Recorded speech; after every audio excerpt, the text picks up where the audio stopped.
Sjećate li se onog osjećaja kada sat otkuca 20 sati, ulice bi utihnule, telefon bi prestao zvoniti, miris svježe skuhane kafe širio bi se dnevnim boravkom, a svi pogledi od nane do unuka bili bi prikovani za jedan ekran. Nije to bio samo televizijski program. To je bio ritual. To je bio naš bijeg. Danas otvaramo vremensku kapsulu i vraćamo se u doba kada smo plakali zbog Šeherezade, drhtali pred Ezelovom osvetom i divili se moći sultana Sulejmana. Dobrodošli u vremeplov emocija. Bilo je to vrijeme nevinosti, vrijeme prije streaming servisa i binđanja. Čekali smo po 24 sata da saznamo šta će se desiti. Turske serije nisu samo ušle u naše domove, one su srušile vrata nogom i postale članovi porodice. Od prvih taktova one prepoznatljive, melankolične muzike Tojgara i Šiklija znali smo da nas čeka sat vremena čiste drame. Proći ćemo kroz 15 ključnih poglavlja naše kolektivne historije, prisjetiti se likova koje smo voljeli više od rodbine i onih koje smo mrzili iz dna duše. Pripremite maramice, jer ovo će biti duga i emotivna vožnja. Sve je počelo s Crnom knjigom. Sjećate li se Onura Aksala i njegove nemoralne ponude? 1001 noć bila je serija koja je probila led. Šeherezada, ta snažna, ali ranjiva žena, i Onur, hladni biznismen kojeg je ljubav otopila. Balkan je doslovno stao. Raspravljalo se o tome da li je trebala uzeti novac za liječenje sina Kana. Imena Onur i Šeherezada postala su najčešća imena za novorođene bebe te godine. To nije bila samo serija, to je bio sociološki fenomen koji nas je naučio prvim turskim riječima. Ako je 1001 noć bila bajka, kad lišće pada bila je surova realnost. Ali Riza, otac starog kova, pokušava zadržati moralne vrijednosti dok mu se porodica raspada u modernom Istanbulu. Svaka epizoda je bila kao udarac u stomak. Gledali smo kako Leila i Nedžla uništavaju svoje živote, a Ferhunde, vjerovatno najomraženiji lik u historiji televizije na Balkanu. Ali priznajte, bez nje serija ne bi imala taj začin. Svi smo mi imali jednog Ali Rizu u komšiluku, čovjeka kojeg je pregazilo vrijeme i zato nas je ova serija toliko boljela. Prije nego što je postao globalna superzvijezda, Kivanč Tatlitug je bio Mehmet u seriji Gumuš. Ovdje smo vidjeli drugačiju dinamiku, dogovoreni brak koji prerasta u pravu ljubav. Songul Oden kao Gumuš bila je simbol strpljenja. Ova serija je otvorila vrata za Kivanča koji će kasnije postati lice turske kinematografije. Žene su uzdisale, a muškarci su potajno gledali kako bi naučili kako se zavodi. A onda su stigle strasti Orijenta. Ovo je bilo remek dijelo intrige, Bihter i Behlul.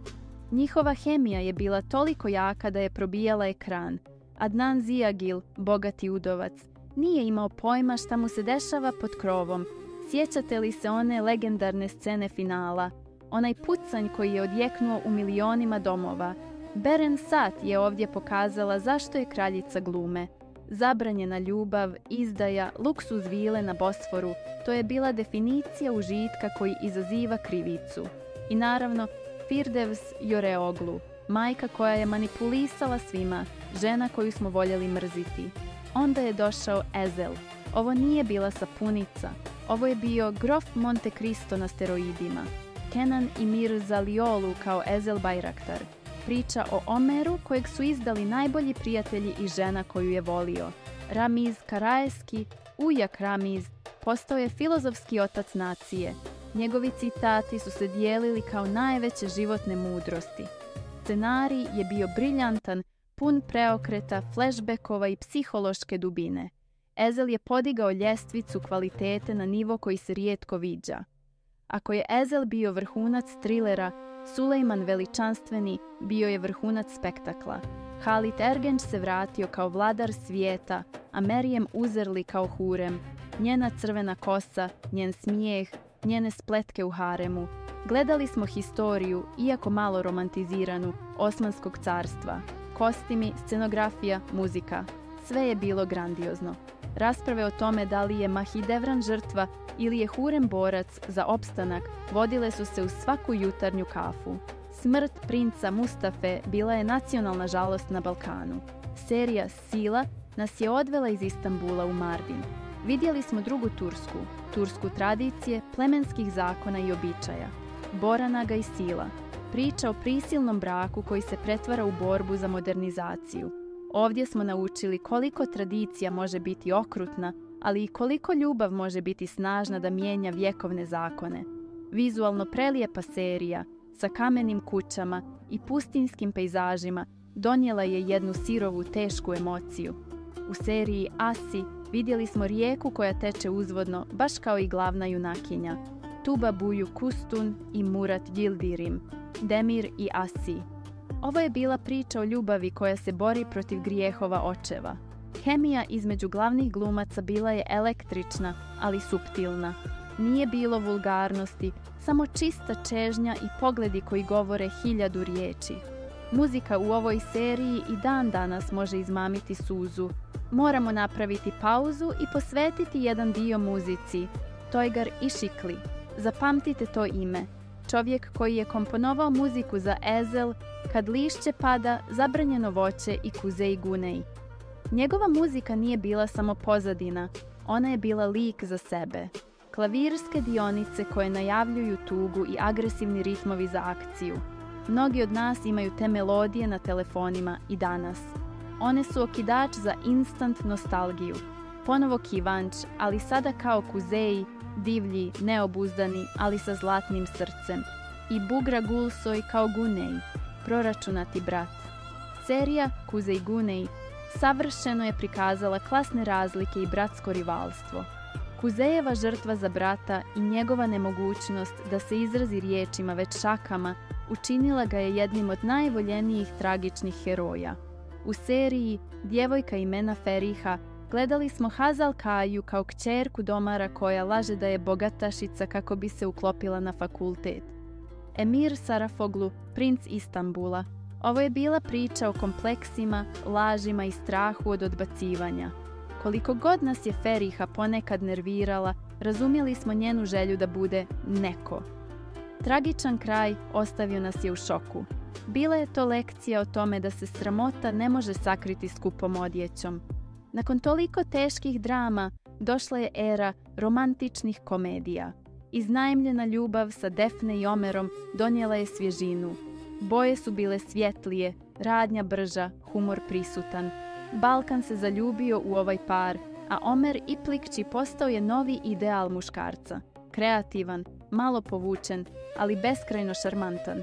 A onda Kara Sevda, Burak Osčivit i Neslihana Tagul, Kemal i Nihan. I naravno Emir Kosđoglu, možda najbolji negativac ikada. Kara Sevda je bila vizualno savršenstvo. Ali koliko su samo plakali. Ako ste mislili da je u ostalim serijama bilo suza, ovdje su bile poplave. Ljubav koja je nemoguća do samog kraja. Emir kao psihopata koji je bio toliko harizmatičan da ste ga ponekad skoro razumjeli. Zašto Balkan? Zašto mi? Zato što su te serije pogađale naš mentalitet. Patrijarhat koji se bori sa modernošću, važnost porodice, mahala, komšiluk i emocija koja se ne krije. Turske serije se ne boje patetike, a mi smo ljudi koji vole razbiti čašu kad pjesma pogodi u srce. One su bile ogledalo naših duša i naših tradicionalnih vrijednosti koje polako nestaju. Danas imamo Netflix i imamo brze serije od 8 epizoda. Ali ništa ne može zamijeniti onaj osjećaj iščekivanja utorka ili četvrtka navečer. Te serije su nas naučile da je u redu plakati i da se za ljubav vrijedi boriti. One su dio našeg odrastanja, naših večera sa porodicom koja možda više nije na okupu. Kad čujemo tu muziku, čujemo eho jednog prošlog života. Postoji jedna stvar koju smo možda zaboravili. Nismo mi bježali u njihov svijet samo zato što je bio lijep. Bježali smo jer je naš svijet tada bio u tranziciji, pun neizvjesnosti. One su nam pružale katarzu. Plakali smo zbog Ali Rize, da ne bismo plakali zbog vlastitih problema. To je bila kolektivna terapija cijelog jednog regiona. Ovo je bio naš život. Možda zvuči pretjerano, ali za tih sat vremena dnevno mi smo bili stanovnici Istanbula. Šetali smo Bosforom, pili čaj na Kapaličaršiji i vjerovali u vječnu ljubav. Hvala vam što ste putovali ovim vremeplovom sa mnom. Neka sjećanja ostanu živa. Koja serija je obilježila vaš život? Koji lik vas je najviše nervirao, a kojeg ste obožavali? Pišite mi u komentarima, želim čuti vašu priču. Ako vas je ovaj video vratio u prošlost, lajkajte ga i podijelite sa onom osobom s kojom ste nekad gledali ove serije.